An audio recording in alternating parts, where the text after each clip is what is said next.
that's going to be hosted by the Director of Community Development about rezoning. This meeting right now is not about Pace Street per se. It's about rezoning in general and what qualifies, what doesn't, all the different zones and districts. So just bear in mind that this meeting right now at 5:30 is not about Pace Street.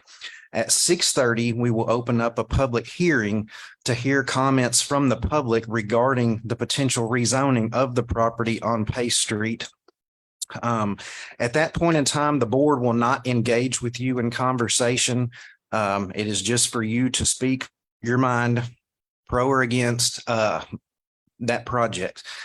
Now, once we get into the full board meeting under the section under ordinances, that is for us to discuss this project. We will not engage with you in conversation there.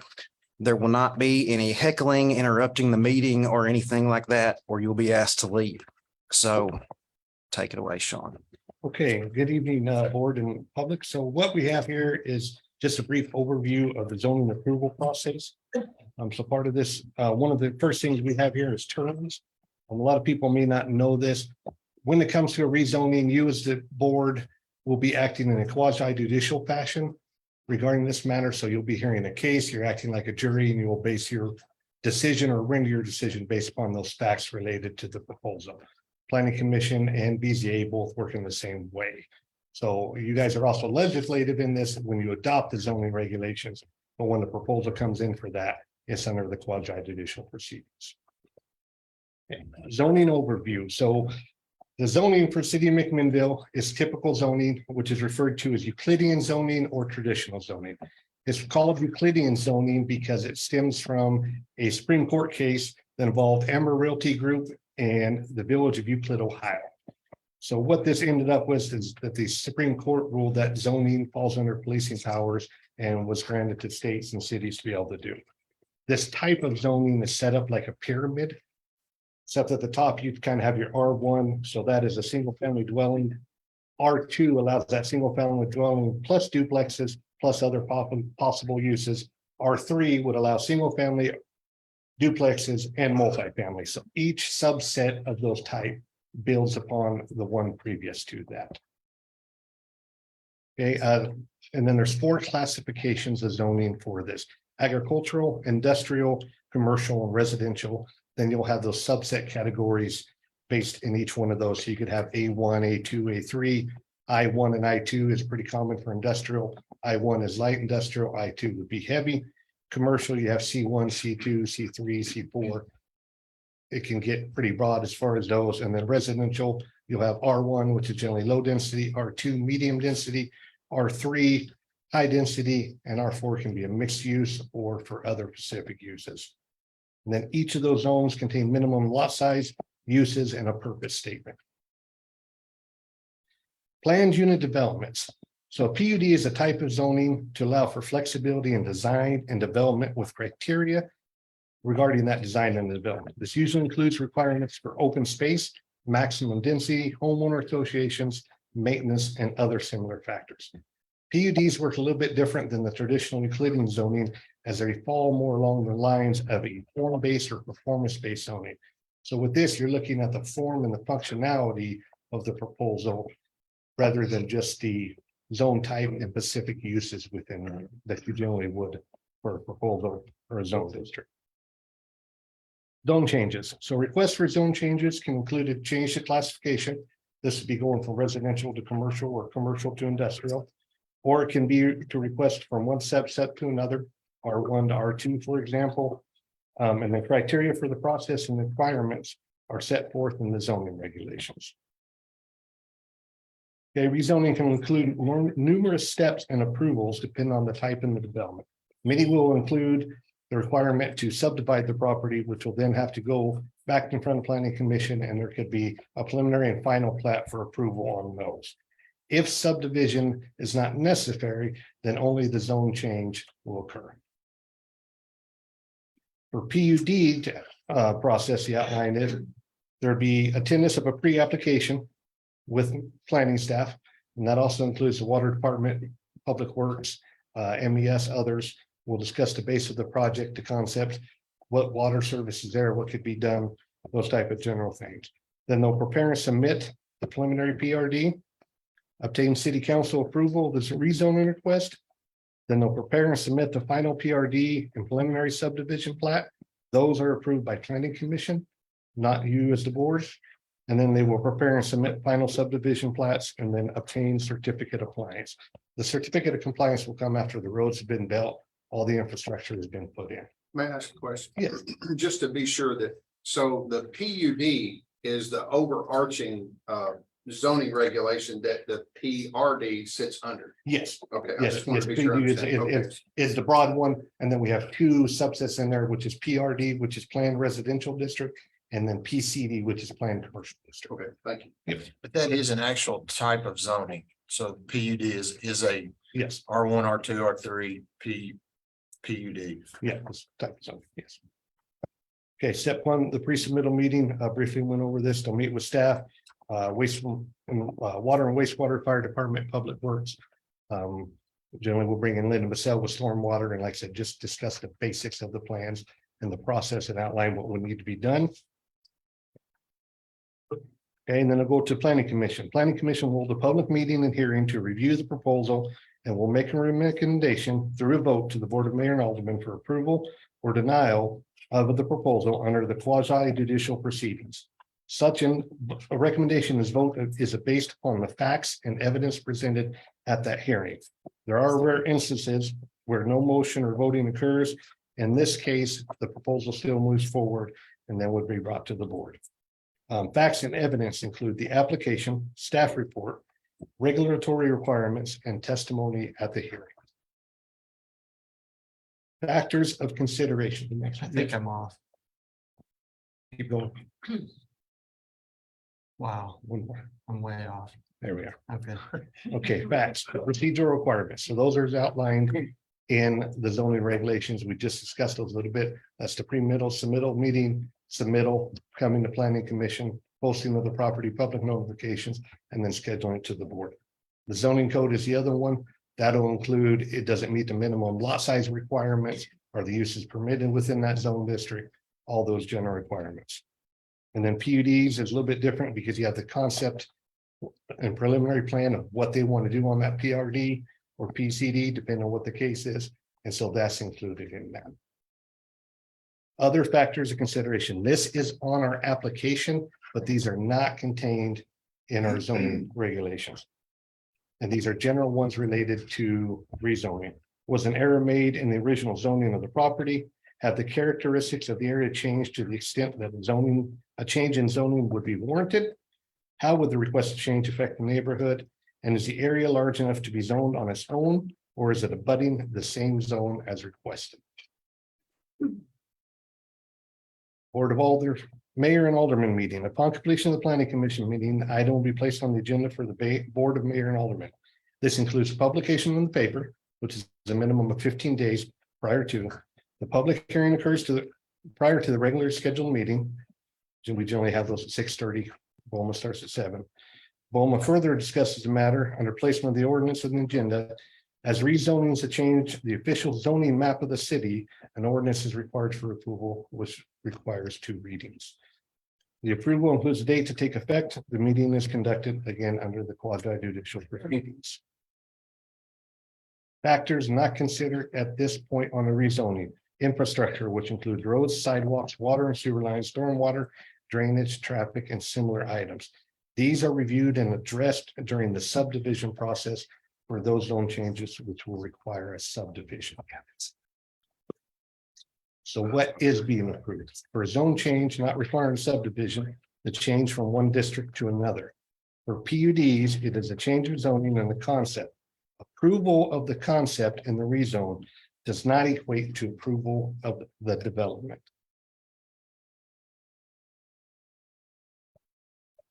Next slide. Okay. As the proceedings are completed in quasi-judicial fashion, approval of the rezoning request are based upon procedures, due process, and the facts of the case. The procedure requirements include notifications being made, posting of the property, review by planning commission, public hearings on the proposal, and ordinance adoption. Due process would be an opportunity for allowed to the public to be heard and those that could be affected. Facts are the zoning regulations such as the parcel side, if the uses are permitted within the zoning and other regulatory requirements. This aspect is a large one. If the facts presented align with and meet the regulatory requirements, approval should occur. If BoMA votes yes on the rezoning, does that mean the proposal will occur? No. The feasibility aspects and requirements of the subdivision regulations in conjunction with the zoning regulations will be reviewed during the next steps of the process, and it is contingent upon the proposal meeting or exceeding those requirements. Are changes, amendments typical during the subdivision process? Yes, during this process, as the feasibility is determined, there can be adjustments made, which may include layout, number of lots or units, and other similar factors. Since most of the zone districts allow for a variety of uses, is approved, can any of those occur? Theoretically, yes. Practicality, no. Many have special use requirements or conditions that tie to that, which has to be, they have to have a larger lot. They will have to have more parking requirements. Even permitted uses within the zone district have both district requirements that have to be met in order to be approved. That includes lot size, setbacks, height restrictions, parking requirements, and other similar factors. Planned unit developments, such as PRDs, are more stringent. As these uses are approved during the process, changes or other uses cannot occur without approval. So the subdivision process. Upon approval by BoMA for rezoning, many applications will require the subdivision approval. These are approved through plats, preliminary and final, for applications and rezoning for planned unit developments. And during this process, the impacts are addressed to include stormwater drainage, infrastructure, sidewalks, ingress and egress for traffic, which includes the adequacy of such items. Essentially, this is the part where all these factors and a lot of the concerns will be addressed, not at the front end. Can the plat or subdivision be denied? Yes, per our subdivision regulations, a plat can be denied if it does not meet or exceed the minimum requirements as set forth in the McMinnville subdivision regulations. In addition, a plat can be denied for land which the available water supply is inadequate to serve the anticipated development, or the available water supply is inadequate to provide fire protection.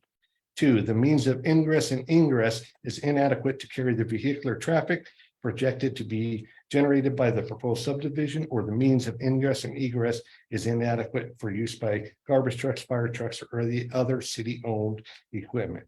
Or the approval of said plat will, in the opinion of the planning commission, be detrimental to the health and safety of the public. So that's the general process and what we look at things.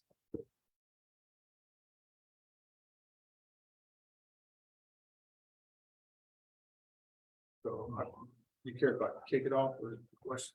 So I just want to be sure that that I understand this correct. And I think I do, but I don't want to make a vote based upon a misunderstanding. So at this point in time, the only thing we're talking about is a PRD on this piece of property. We're not approving a number of lots. We're not approving roads, streets, nothing. And then after this meeting, it will go, after submittal, it will go back to the planning commission. Is that correct? Yes, I know. We get to, yeah. Yeah. So yeah, it'll be approving that zone change in the base concept plan of constructing the units. The exact amount of units are, this may be feasible, what's being proposed, and may not be, and that'll all be determined during the subdivision process. Okay. So it's just the zone change and the concept of what the proposal is. Okay, thank you. Did the planning commission make a recommendation? No, it was a no vote. Just to be clear, it wasn't a no vote. The planning commission passed on rendering any judgment. Yeah, And it was the rare. yeah, there was, instance yeah, rare It was the instance. rare. There was no instance cited motion in in your the, report. yeah. Thank you. I think it was a motion that died. I think there was a motion. I think it died. I don't think there was even. No, there was no request for motion Sit to and there was no motion made. So it died. At this point in time, does the proposal meet the requirements to be rezoned? Yes.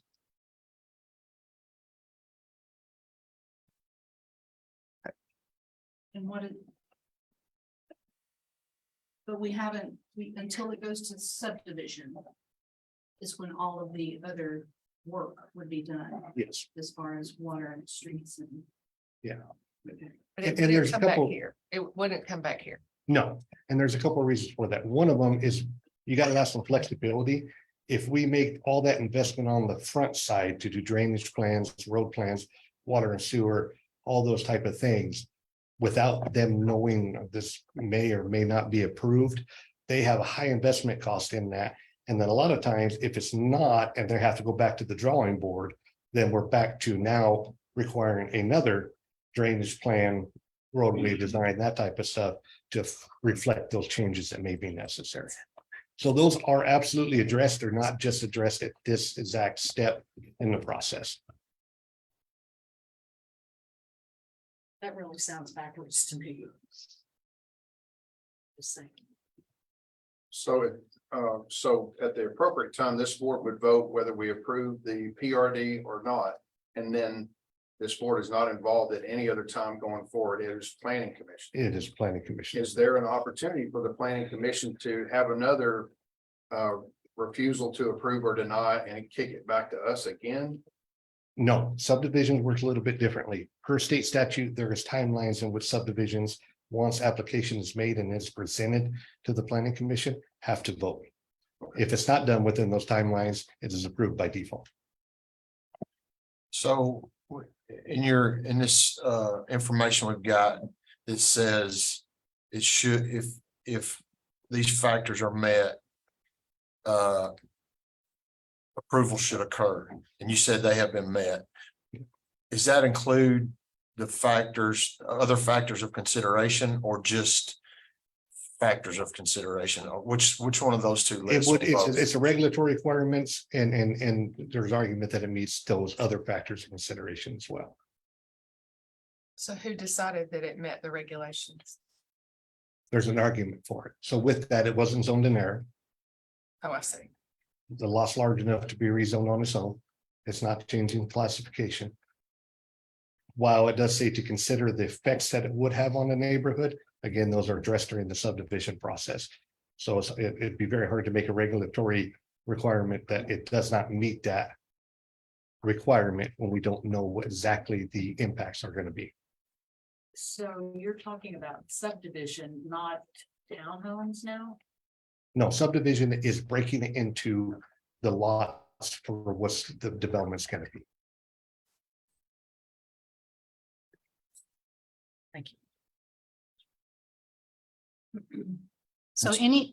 anything that you might find out after is of no concern to us at that point. It's all to the planning commission The planning commission will to make weigh the out decisions after at this. Yeah.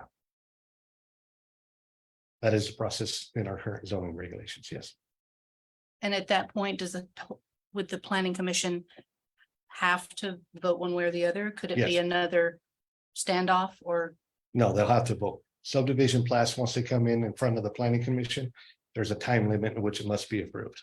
If not, it's approved by default. How does surrounding zoning of this property factor into this decision, whether it's met the requirements or not? So we can discuss that. I think right now, since we're just kind of discussing the process, that detail might be better for once we get into the agenda on that. And I'll discuss all those factors. Mr. Garrett, when was the last time, or has this been done in the city of McMinnville? What other areas can we point to that this type of process has been undertaken? We have two PRDs within the city. They're much smaller in conception. One is built out Hickory Creek.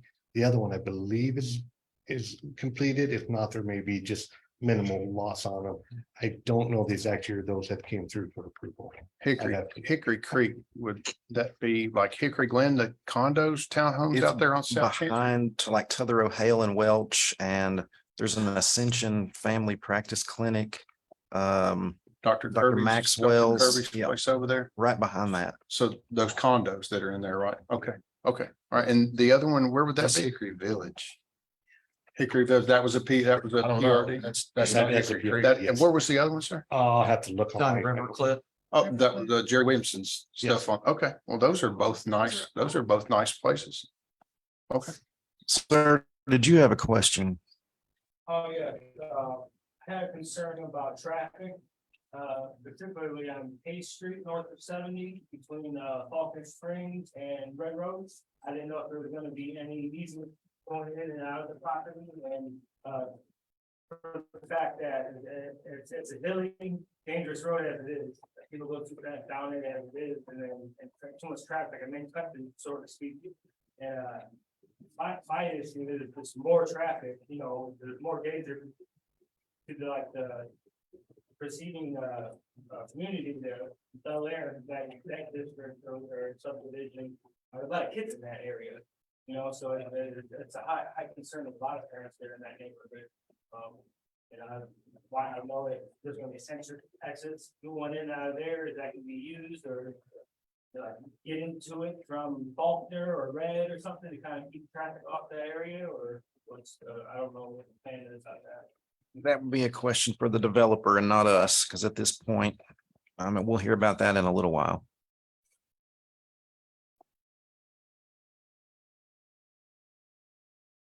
Any other procedural requirements, questions?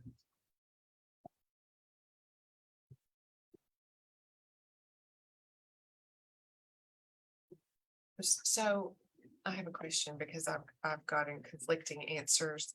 When it comes back to planning commission, I have been told that planning commission holds all the power as to what that is gonna look like. And I've also been told that they do not have the power as to what that's gonna look like. So, you know, that's something that I would want to have a really definitive answer on. Power to see what it looks like in what regard?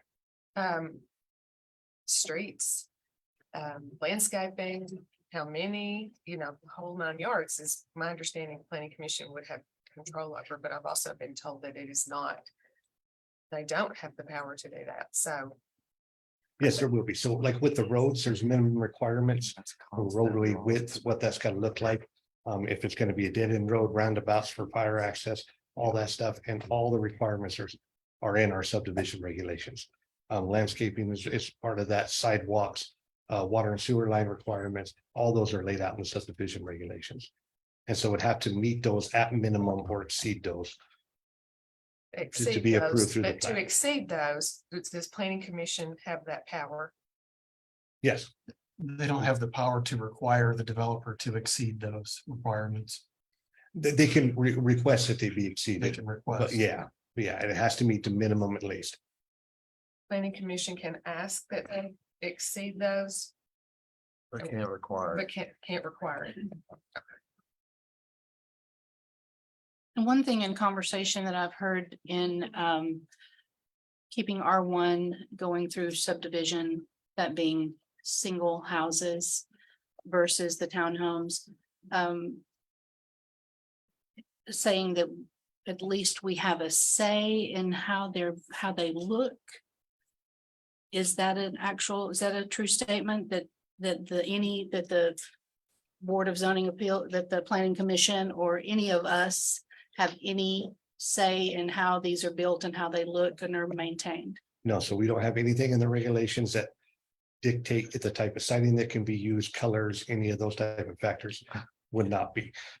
What you'd be looking at is access, sidewalks, access from the roads, driveways, making sure parking requirements, those have to be. Anything outside of that, whether it be a townhome or a detached single family dwelling, would have to meet the building codes.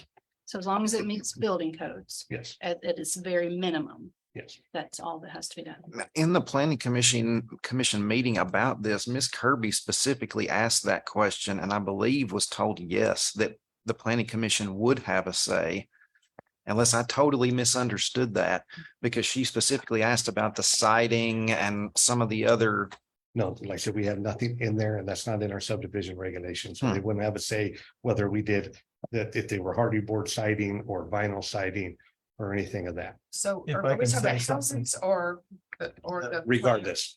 Either Well, one. Either way, I Okay. believe there's a homeowners association that would be tied to this, and that homeowners association would be the entity that would outline the look and what would happen as far as planting and that kind of stuff. That's not for the planning commission, that's for the homeowners association who regulates that development. So Even when they submitted drawings. Saying what they're gonna look like, we can't hold them to that drawing. No, because it's a concept that was just a rendering of what they could possibly look like. All the details are going to be worked out. Might I ask I want to be sure that, and I may be remembering this wrong because I'm old and I forget stuff. But it seems like way back when I was looking at the PRD requirements, there were certain requirements for green space. There were some landscape screenings that are required. So we do have some control over the presentation of the finished development. So while we might not be able to address specific building materials, we do have the ability to dictate the way the outward appearance, such as landscaping, shielding, green space, open spaces, blah, blah, blah. I just want to make sure that we Yeah, from a understand that, larger scale, differentiate that. you would have, there would be saying that there is some requirements in there for the landscaping, the green space. So with PUDs, minimum of 25% of it has to be remained as open space. That's generally going to be green space, walking trails, maybe a little dog park. One, we have a pond within, and so there would be saying that there's just not going to be the details of the type of materials used in the houses. I understand. I just wanted to make sure that Yes, those wasn't factors lost can be in addressed, translation because we are in that Yes. Mercury and retrograde where nobody understands anybody. Yeah. So I just wanted to be sure. Thank you. And as far as the green space, the landscaping, the shielding, is that either way? That will be a requirement. Yes. Yes. And there is general setback requirements and buffering that has to be done to try to make it and ease it and to make it compatible with the neighbor as much as possible. Yes. But you're talking about only on the PUD, Yes. not if it stays R1, then there are not, then those restrictions are not there. Yeah, because there's no open space requirements or Right. anything on that on our. So there are some things inherent in the PUD restrictions that are not in other Correct. types of Yes. residential zoning. What is the correct lot size for R1? R1's 15,000 square feet.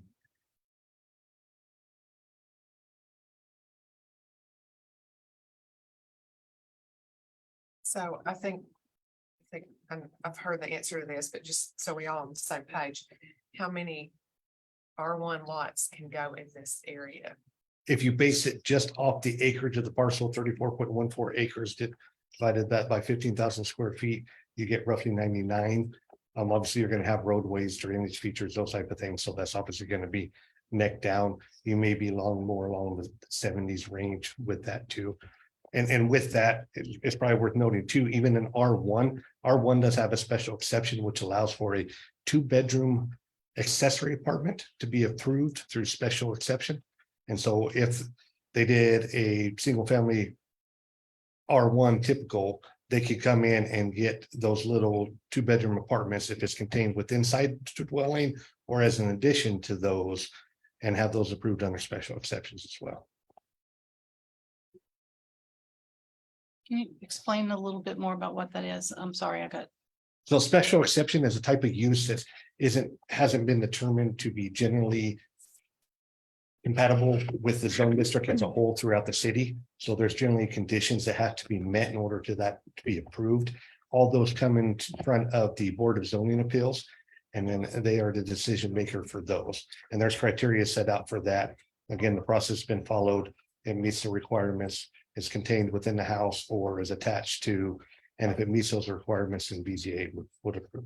And that would that be each individual homeowner would have to come? Yes, it would be each individual It one. wouldn't Yeah. just be It wouldn't be blanket. done as a group type Okay. thing.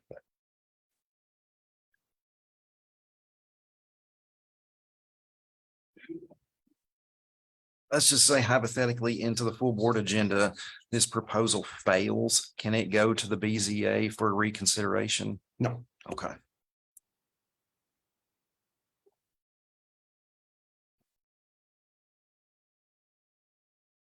Well, so the Board of Zoning Appeals does special exception approvals and then they'll grant variances for certain lots. Most of the time that could, it could, sometimes you'll get for height placement, but that generally refers to replacement of a structure because the lot has a lot of slope to it. It's an odd shape. And that if we had strict enforcement of the regulations, they wouldn't be able to have reasonable use of that land. So that's the base concept of our setup with the Board of Zoning Appeals.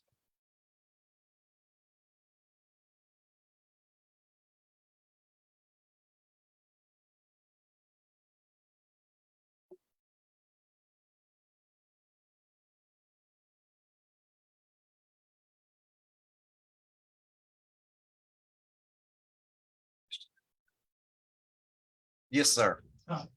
Question about the CPRDs you guys was talking about earlier. How many actual units are at each location? I don't think that was discussed. I don't know what it's called. How many are your guys? Didn't hear you.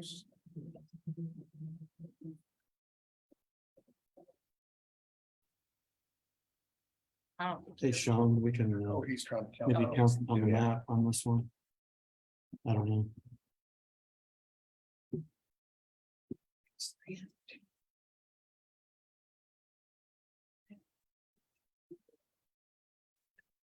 Yeah, that's a significantly smaller parcel. Yeah. Both of them are Yeah. really. But both of them are nicely done. I'm sorry, did I miss that down? 24 maybe? Roughly about 24.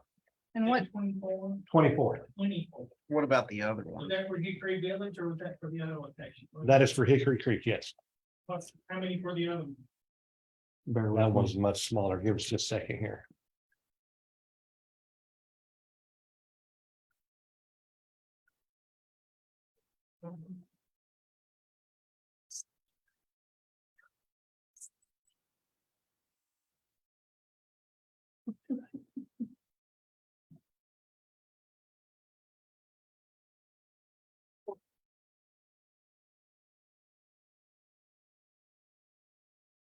Seventeen. Yeah, that's looking roughly about 17. Yeah. Is So- that complete for both locations or more supposed to be different later?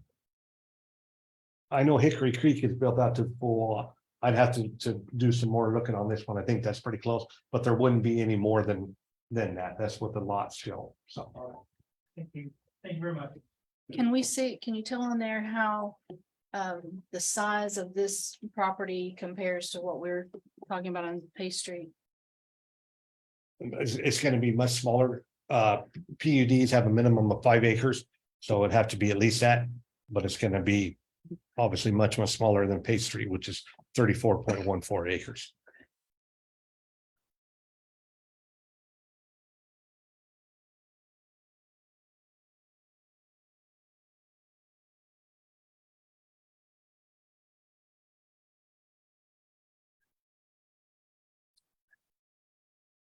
I see you go to the measuring tool to measure it out.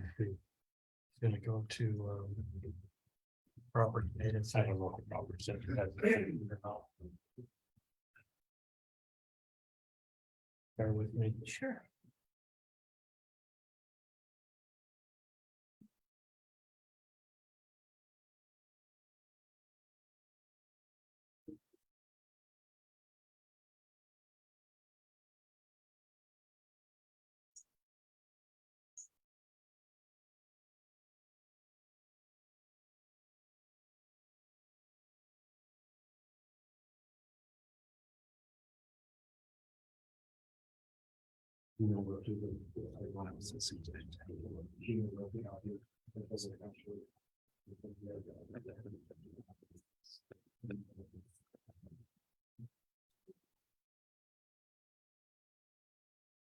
Hey, Sean. We do have a committee meeting that starts at 6 o'clock. I think that's the basis. They don't have anything. We can pull that up in a little while. Yeah, I'll have to get back to you. So you ready to go ahead with the committee? Yes, it is. Well. Yeah. yes. Thank you, Sean. And I guess we'll get back to that in a minute, or, yes, it's 6:04, and we're gonna resume the meeting, the committee meeting for building and grounds that we had yesterday. We didn't have a quorum. So we had to adjourn, and we're resuming it now because time is of the essence that this be heard by the committee. Am I not on? Just pour it down. Can you not hear me? Not good. So at this time, we'll resume the meeting, the Building and Grounds Committee meeting that we started yesterday. We didn't have a quorum. So I'm gonna turn that over to Sean and he's gonna fill us in. Yes, on and that. so what the request is in front of the committee is to recommend to the board to authorize entering into agreements with Brightly Software for new preventing software. The new software offers greater features than our current software to include a dedicated mobile app configuration for annual fire inspections, a feature of estimates per permitting cost, ability for online submittal and tracking of permits, and other features that will increase the effectiveness and efficiency of the department. The cost will be kind of split between the Community Development Department and the Fire Department. There will be no cost for this entering into this agreement until the next fiscal year. We will not receive any bills until that point. And there is a non-appropriation clause contained within the agreement that if it was not appropriated within the budget, then there would be no cost to the city and we would be outclaim on that agreement. And so this will get the process rolling. It'll take about 5 to 6 months to implement the software. Our current software will expire in December. So this will allow us to get going, have our new software up and going prior to the old the current software expiring, and have a nice smooth transaction between those two. There were several things that came to light yesterday that different people could use this and Yes, so this, our current one is we pay per user. This is based upon population. So we have to have a minimum of 5 users. We have that just within the Community Development Department.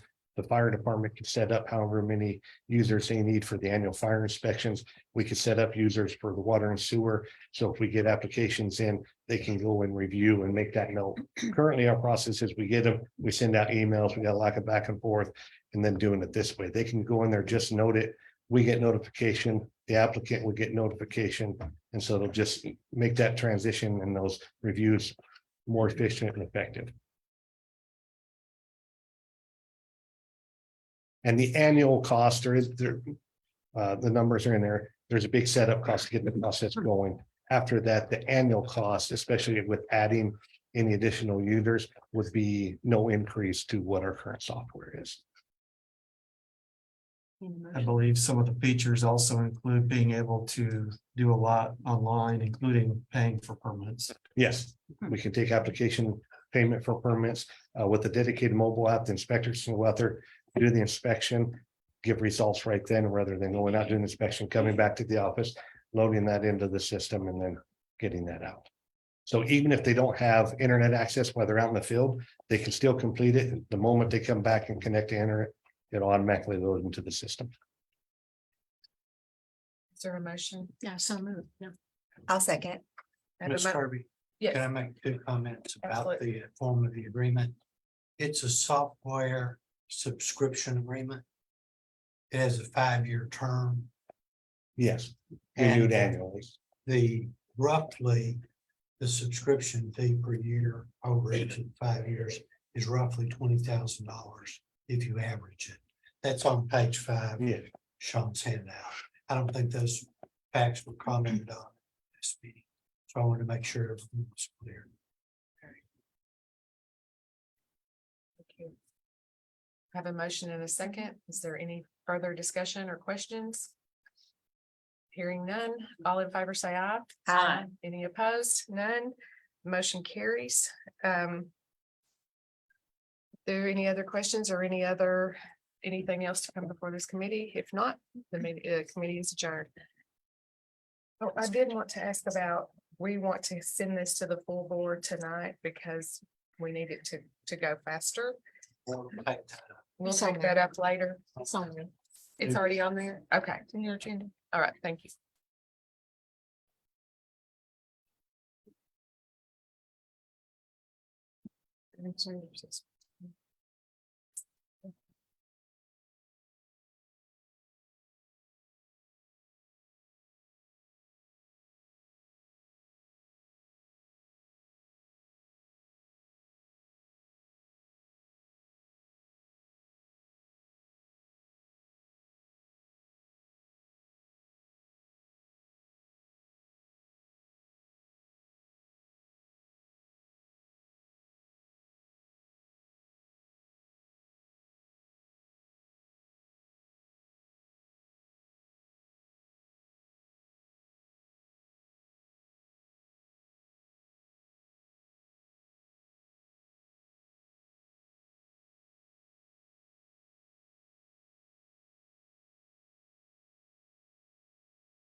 the dates on the agreement.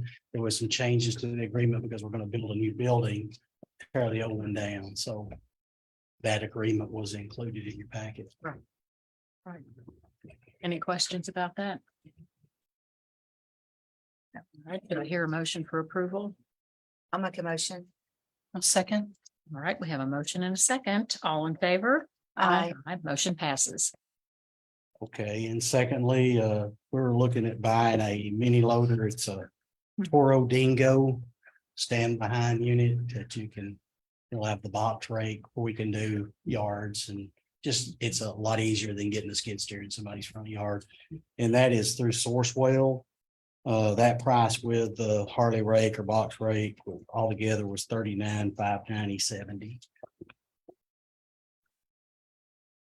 Okay, do we have any questions about that?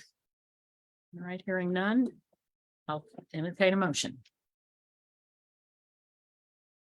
Is that the picture that we have? It is, Okay, it is, it's included in this. And that's buying it from Tri Green out here. And you did have the money. We do, it's, Okay. we actually had money in the budget to buy a dump truck, but because of the raising costs of everything, we just decided to go ahead and move this up because we didn't have enough to buy the dump truck. I'll make a motion to approve the purchase of the box rake.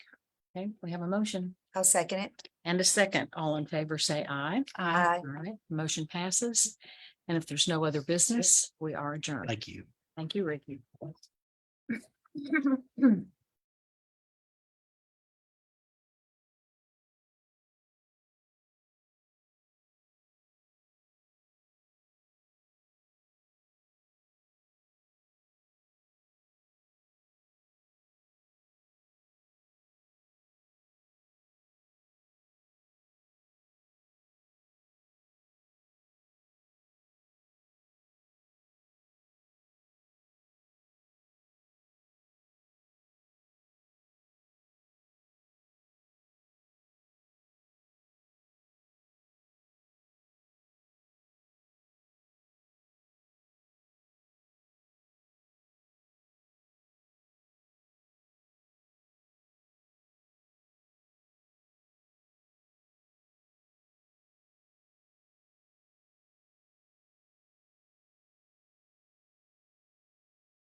the public hearing.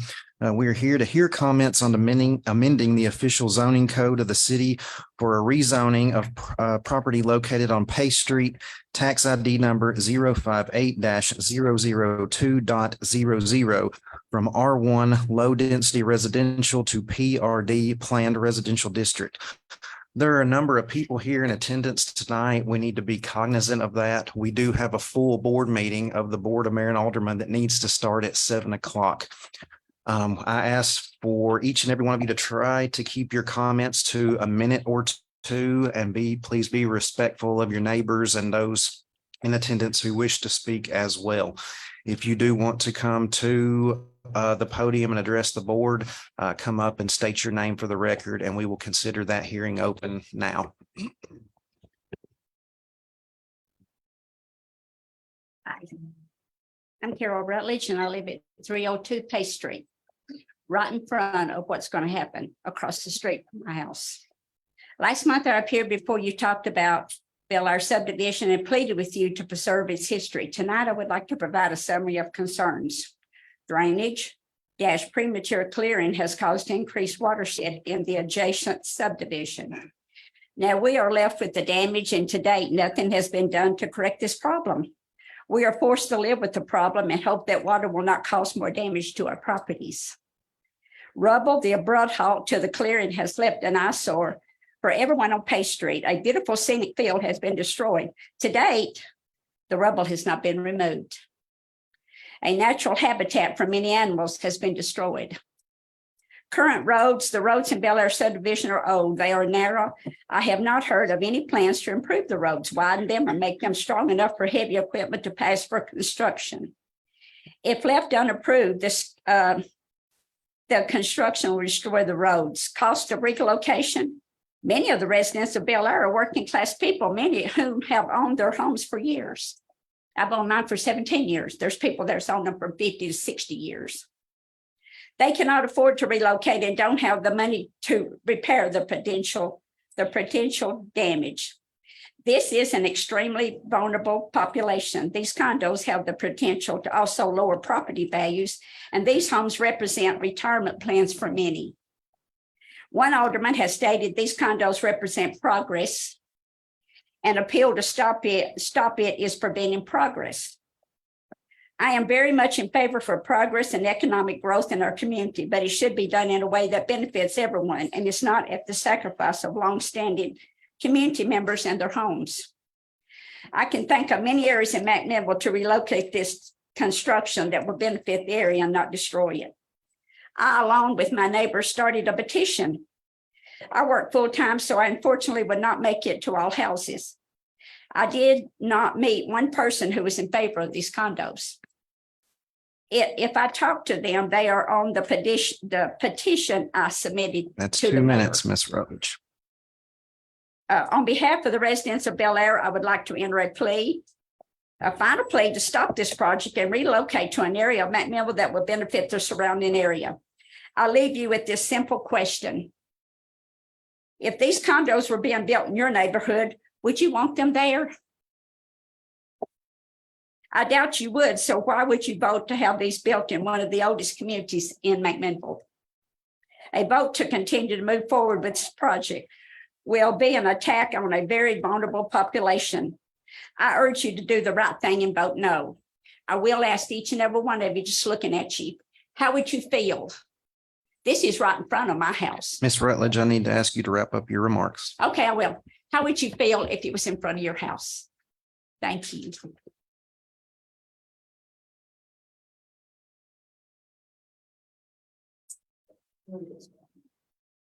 Hello, my name is Roger Yates, and I live at 132 Delano Street. I was born in McMinnville and was taken home to Fowler Street the very first day that I lived. My only recourse was to purchase a house in the neighborhood because I was not allowed to build onto my mother's property. I was not allowed to put an apartment. I was not allowed to build onto what we thought was 2 lots. We were told by the building and codes it was 1. So I purchased a home and moved back to McMinnville in mid-August of 2020. The land on Pace Street was not zoned for a R1 high density residency. It was made for R1 low density, meaning 3 houses per acre, which would be around 90 to 100 houses. Affordable houses has been mentioned in some of the papers, but we need to keep in mind the builder is not living in the neighborhood. These units are strictly for profit, ergo more units, more profit.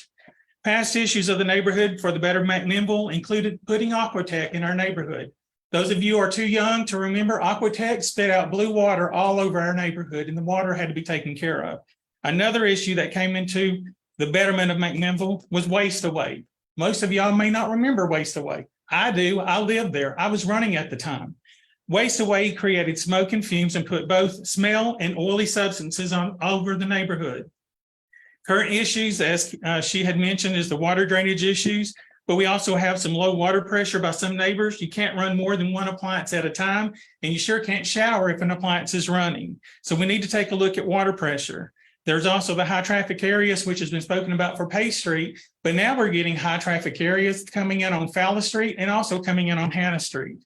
There's an impact that will be on our neighborhood based on creating 380 units, as once was told in the newspaper, or 189 units, which was told on the agenda. But you've got to take a look at the number of people that could be in those units. There may be 1, it may be 4.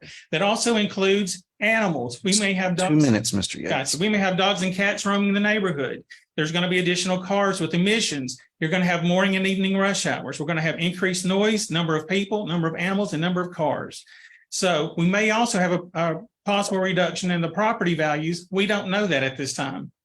High occupancy dwellings are inconsistent with the new neighborhoods being developed in the area. Rezoning could allow for current rental houses to be demolished and more multifamily units be built in the neighborhood. So this board should listen to the facts and be more like a jury and know everything before you make a decision. Rumors state, some of you have said this is a done deal and we just have to live with it. Assume this was you, it was your neighborhood and the impact and feelings you would have before making a predetermined decision. Listen to everyone, assess this information, complete a feasibility study and impact analysis. Know what you are doing to our neighborhood Need to before wrap you up, make Mr. any Yates. changes to the zoning. That is how this process should work. We need to keep in mind the builder is not living in the neighborhood. They're only in it for the profit. Do not make another bad decision that will have permanent scars on our beloved Bel Air subdivision. Remember, 3 houses per acre would be around 100 houses. That would still provide a large profit for the builder. Mr. Yates, Not- thank you. Thank you. 3 or 4 times for them what they want. Keep it R1.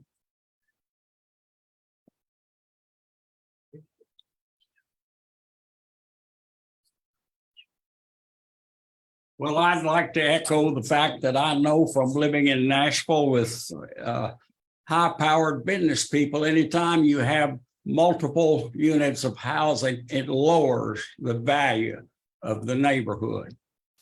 But my name is Robert Hilton Case. I'm the grandson of Robert Hilton Pace, who died on the battlefield in the First World War. Pace Street is named after him. I would hope that you would think about some kind of a sign to honor his sacrifice instead of injecting bad cholesterol into the artery that is Pace Street. And I would like to also echo the fact that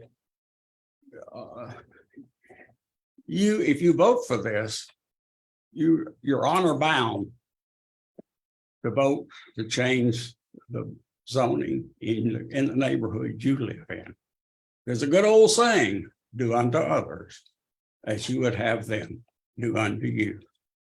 Thank you. Thank you, sir.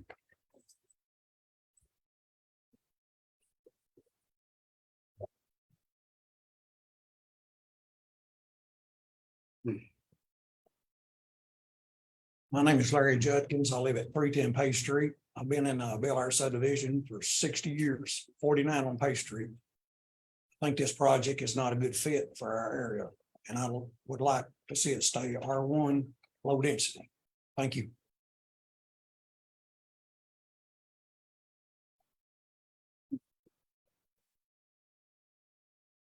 My name is Michael Adamson. I live at 308 Page Street, across from where they are projecting to rezone I would say I'd like to keep this R1 low density.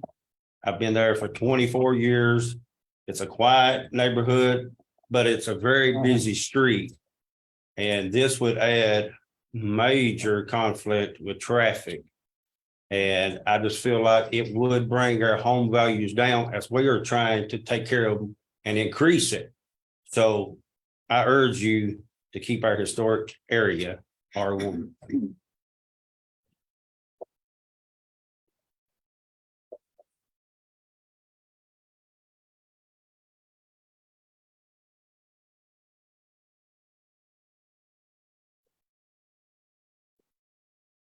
My name is Lucas Stepp. I do not live on Bay Street, but I live on 311 Post Road.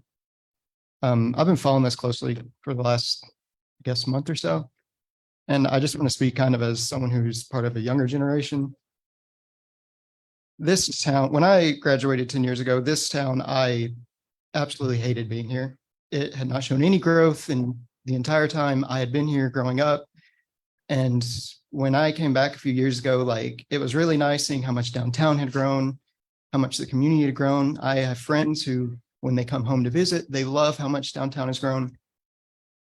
And I do feel like this town still doesn't necessarily, I don't want to say cater, but it doesn't necessarily show a lot of younger people a reason to live here, to stay here, or to come back after college. Because when it's compared to places like Cookeville or Murfreesboro, there's a lot more to offer there, and it will never be on the level those are.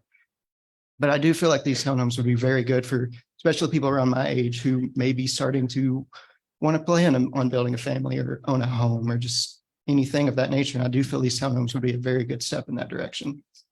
Thank you. Thank you, sir. It was Joseph Hill. I live at 210 Bay Street. And with these homes opening up, that is, like they said, it's going to bring in a lot of traffic. I have a hard time backing out now as it is, without possibly getting hit every day. With one coming from the left, one coming from the right. I know you guys got signs, slow, children at play, but you figure with the increase, with all these units that are going to come, there is going to be no kids out there playing, because they're all going to be worried about parents being worried about their kids getting smacked or getting crushed because they just fly up and down. So when you put in all these units, and they're going to be younger people that's going to come, and the respect factor is going to be out the box, and it's just going to increase. We're going to open up more doors for more worseness that's going to be there, as opposed to what's already there now. Like they stated, it's a very quiet home. We purchased our first home there 6 years ago. We've been there going on 7. We'd like to keep it that way. That's the appeal that brought us there, was the nature across the street. We've got a good view, and everybody knows everybody. It's just a quiet neighborhood. But when you open the door to that, you're going to bring all this in. And like she stated earlier, if this was your homes, you would oppose it. You would do everything within your power to stop it. So I ask that you stay at R1, low density. Don't change it. Keep it the way it is. Thank you.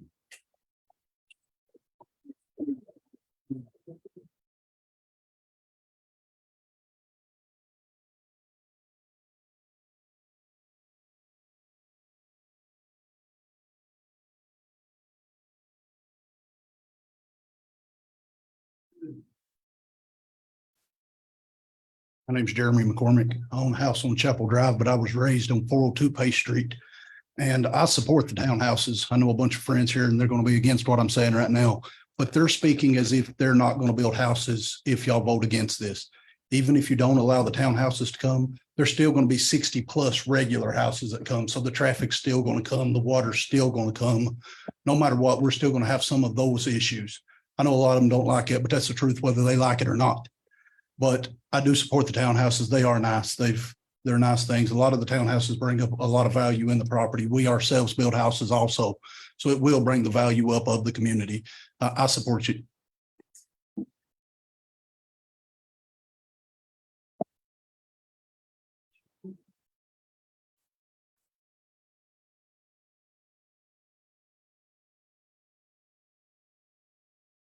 My name is Tina Lassiter, and I live on 202 Fowler Street.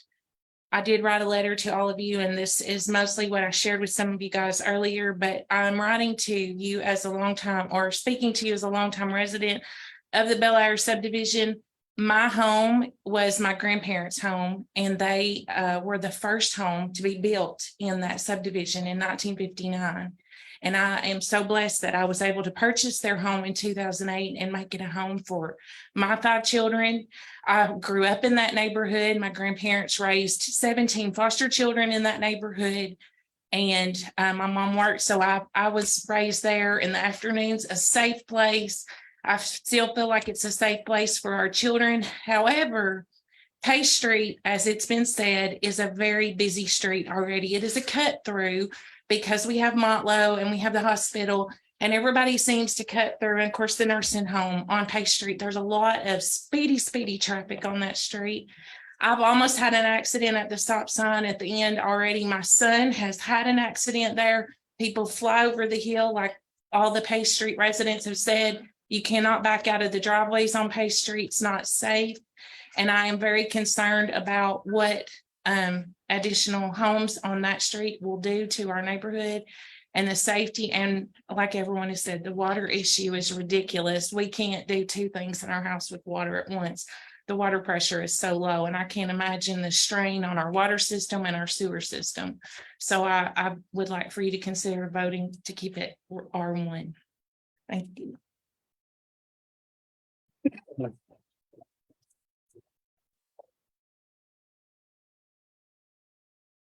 Mayor, can I say something? My mailbox has been mostly on 5 times in 17 years.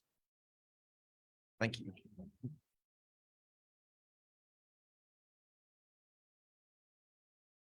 If anybody else wants to speak, the time is now. Once we bring this up in the full board meeting, there will not be public discussion, okay?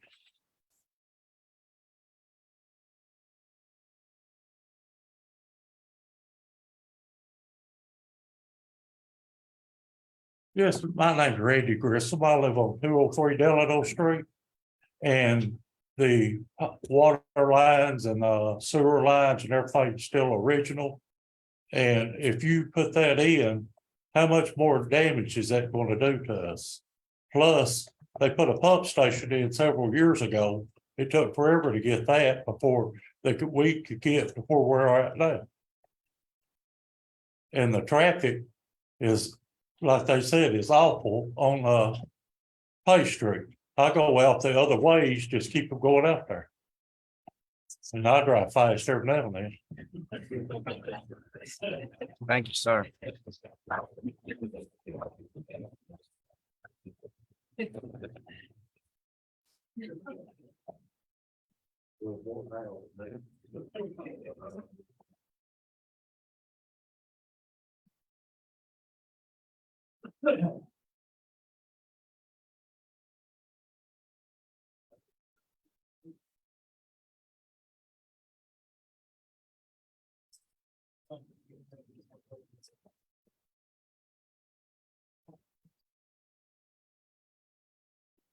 I used to doing none of this, but I'm at 204 Pay Street. My name's Sandy Wilson.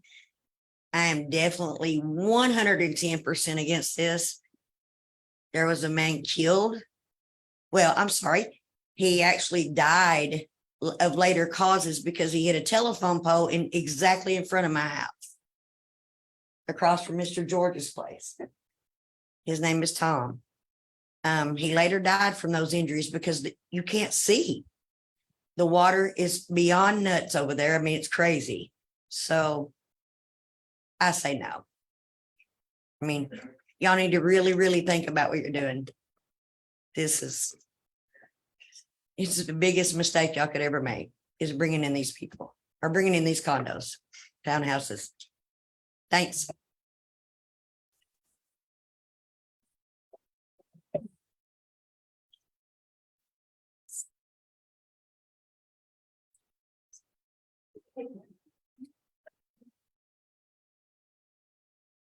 Hi, my name's Nicole Zerlin. I live at 214 Pay Street. I echo what everybody says about all the traffic. I can barely back up. I really can't. My nice neighbor said I can pull into his driveway to get out. The traffic is unbelievable. The water pressure blatantly sucks. And another question, if all these townhomes go in, what else does McMinnville have to offer as far as stores all that stuff. Like, where are all these people gonna shop? How's that gonna work? Walmart's already packed to the gills. You wait in line forever. Is there a plan in action to maybe build a bigger Kroger or? And I am certainly worried. We bought our house in 2020, right at the peak of COVID. I am so scared to death that that's gonna take our property. That's unfair. If it was in front of anybody else's house, you would all vote no. Thank you.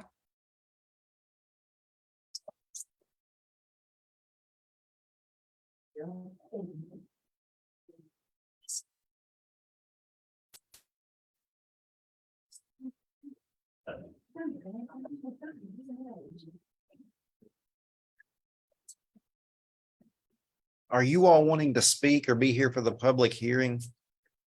No. Oh, okay. My name's Emmett Woodard. I live in an adjoining neighborhood to these folks in the Bel Air community. It's a great neighborhood. We enjoy it. We're not against progress. We realize that people need a place to live, but along with that, there's been so many homes built out in the county on Faulkner Springs Road and on Red Road. The traffic's already over what those two roads will do a lot of times of the day. And now you want to add this in there, people going to, on Pace Street, there is a lot of traffic. So whatever plans y'all decide, please address the safety of the residents trying to get out of their driveways, trying to get to work so they can make a living. They just want to back out and get gone. And so think about those things and work with your developer to put things in so that people are safe. That's my 2 cents worth. Thank you.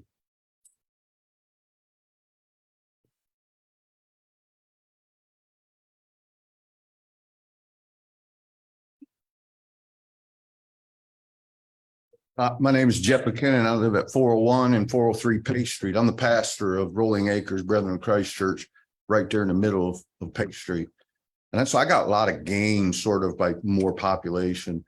But as a pastor, I hear the heart of the people, and I've talked with other people in the community for 10 years now. And people have their lives invested in their homes. And people have their lives invested in that community. And so that, besides the traffic and everything else everybody said, I agree with 100%. Just try to take into consideration that it's their investment, it's their life. There's children, everything's involved in that. So just consider that before you vote. Thank you.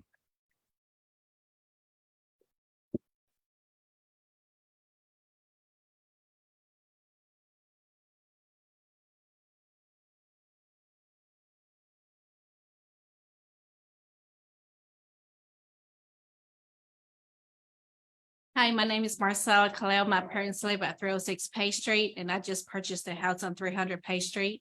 I just want to say about everybody else with the traffic. We have neighbors that go in where our children can ride their bicycle and go across, not across the road, but beside the road and feel safety of that. With the house being the townhouses there, there'll be a really risk of that for that happening. So that can be a really knowledgeable for our children's health and their safety as well. Thank you.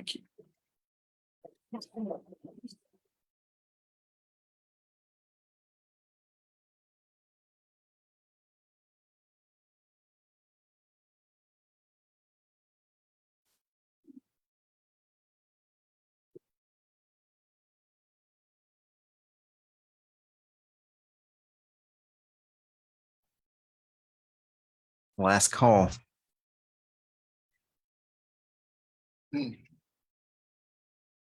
Hearing no further comments, we'll consider this public hearing closed. Thank you.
It is 7 o'clock. We will call this regularly scheduled meeting of the McMinnville City Board of Mayor and Aldermen to order. The first item on the agenda is roll call. Sally Brock, Here. Mayor Chastain, Present.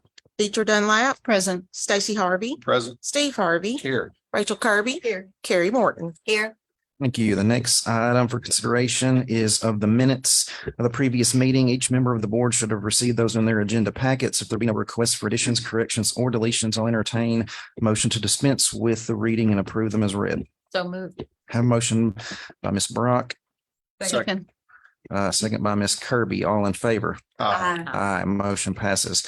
Next item on the agenda is recognition of visitors. If anyone wishes to address the board, please approach the podium and state your name for the record. Thank you very much. My name is Trinidad Ramirez, and I'll be very brief. I'm just going to get to this reading. In December 9th of 1945, the International Organization Immunities Act relinquished every public office of the United States to the United Nations in Title A, USC subsection 1481. Stated that once an oath of office is taken, citizenship is relinquished. Thus, any state employee becomes a foreign entity, an agency, or state, and that means every public office is a foreign state, including all political subdivisions, i.e., every single court is considered a separate foreign entity. Under Title 22 USC Foreign Relations and Intercourse, Chapter 11 identifies all public officials as foreign agents. Federal rules of the civil procedure 4J states that the court jurisdiction and immunity fall under a foreign state. So what I have done is brought to you the information necessary to let you know that your obligation due to the Tennessee annotated codes is to verify that the United States of America in all capital letters has been dissolved through a Chapter 7. And all of you are operating as belligerent occupiers. This is just knowledge for you. You have to know. This is the knowledge that I have that can't be usurped because of my background in the military and my classified clearance working with government. Also to let you know, in 2000, the Supreme Court held that the American people are in fact sovereigns and not the states or government. The court went on to define that local, state, and federal law enforcement officers were committing unlawful action against the sovereign people by enforcing the laws and are personally liable for their actions.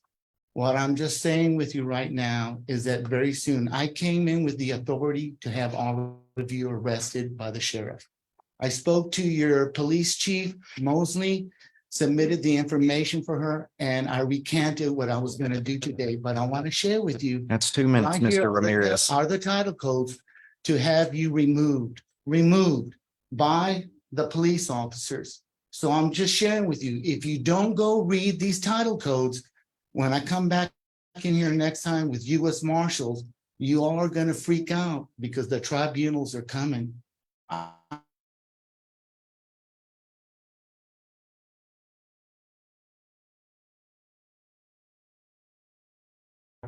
Title codes. Thank you very much.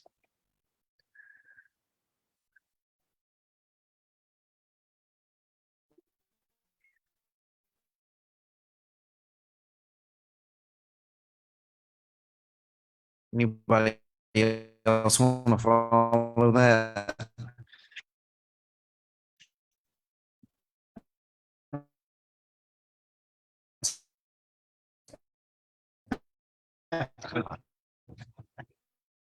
Hearing none, we'll move.